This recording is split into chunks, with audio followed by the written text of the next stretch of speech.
I see change. Alright, bottles on me, long as someone drink it, never drop the ball. Fuck it, y'all. Alright, hey guys, what is up? Welcome back to the next episode of the 2017-2018 NHL team previews. Next up, we got the LA Kings, and the Kings are an aging team who had a very, underwhelming year. They tried to make a late push for the playoffs. For some reason, trading for Ben Bishop, they thought it was a good idea, which I don't understand because the problem was they couldn't score goals, so I don't understand why. I mean, unless Ben Bishop was trying to score goals, I don't understand why they got him. So, they made a push for the playoffs. Obviously, that didn't work, and now they have a bunch of old players, big contracts, and anyways, let's get on. So the first line projected, they have Mike Camilleri with Anze Kopitar and Dustin Brown. So obviously they signed Mike Camilleri to a one-year deal, $1 million. So I think that's a great signing just because for $1 million, you can't really go wrong. If he plays bad, you just get rid of him. He's 35 years old. He has the potential to score 20, maybe 25 goals on an amazing year. But, in the middle, obviously, Anze Kopitar, who just had a horrible year. I think he had 14 goals or 12 goals.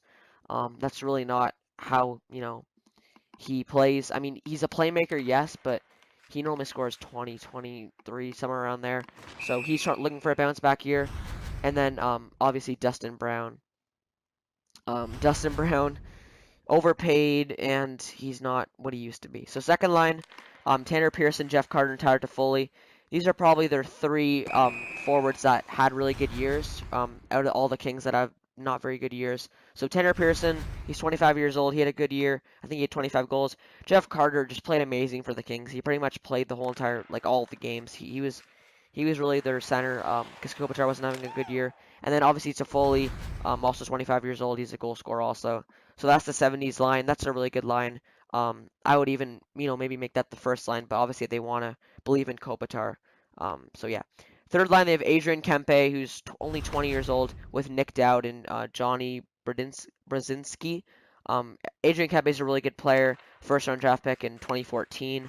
Nick Dowd, he was a seventh-round pick. He's a depth player. And then Johnny Brzezinski, I don't know much about him, but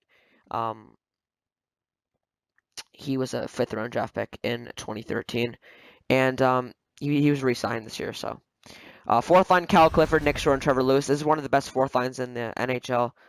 It's a really punishing line. They get under your skin and stuff. Cal Clifford, obviously, everyone knows about him. Nick Shore is really underrated, and Trevor Lewis, he can maybe even play third line. So, their fourth line is good. Their third line, Nick Dowd and Johnny Brzezinski, I don't know much about them, but I don't know how good they are. Their second line is really good, and their first line, Camilleri and Brown, I mean, not very good. And then Kopitar, who had a bad year. The forward core doesn't have very much depth, but I mean, other than the second line, there's not very much going on here. Defensively, this is where they're supposed to get really good. They have Muzzin and Doughty. That's obviously a stellar first line pairing. Alec Martinez and Paul Ledoux. I don't know who Paul Ledoux is. He's a sixth-round pick. I don't know why he's playing top four, but maybe he's had a good year in the AHL. And then Derek Forbort and Kevin Gravel. I can see Derek Forbort easily moving up to the top four with Alec Martinez and then moving down Ledoux with Kevin Gravel. So their defensive core is pretty good. Obviously, the first line defensive pairing is really good. Martinez is really good. And then Forbort, I know he can play top four. And then Ledoux and Gravel, that's fine. Their whole defensive core is in their prime. No one's older than 30. No one's younger than 25. So it's a decent defensive core. Nothing special, though. And then goalies, obviously, they have Jonathan Quick and Darcy Kemper. It'll be interesting to see how Quick will bounce back from an injury-riddled season. He has the potential to be like a top 5 goalie in the NHL, but right now, he's not. No one really thinks of him like that because they kind of forget about him. And then Kemper, who was signed from Minnesota, who really had a crazy bad year. He's trying to bounce back. A lot of people were surprised he even still had a job in the NHL. And then the extra players, they have Andy Anderoff, Jordan Nolan, who I know can play, and then Christian Fullen, but they also signed from the Minnesota Wild. He could play top 6. And then obviously, players that are inactive, Myron Gaborik, who just really fell off the map. He's really nothing anymore. I don't know what happened to Gaborik. Like, maybe even 2 years ago, he was scoring 25 goals, almost 30 goals, and he's just nothing now. I don't know. He might be done. So prospect-wise, they have Velarde, obviously. They have Jared Anderson Dolan, who's also really good. Kel Clague.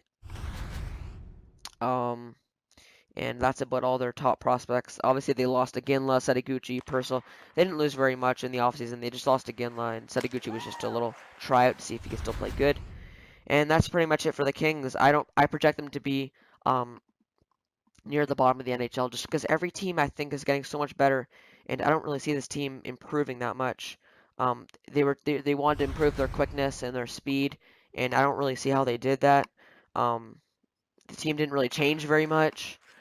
We'll see how they do. I wish them good luck because I mean obviously it's LA and it's a big hockey market just because it's LA.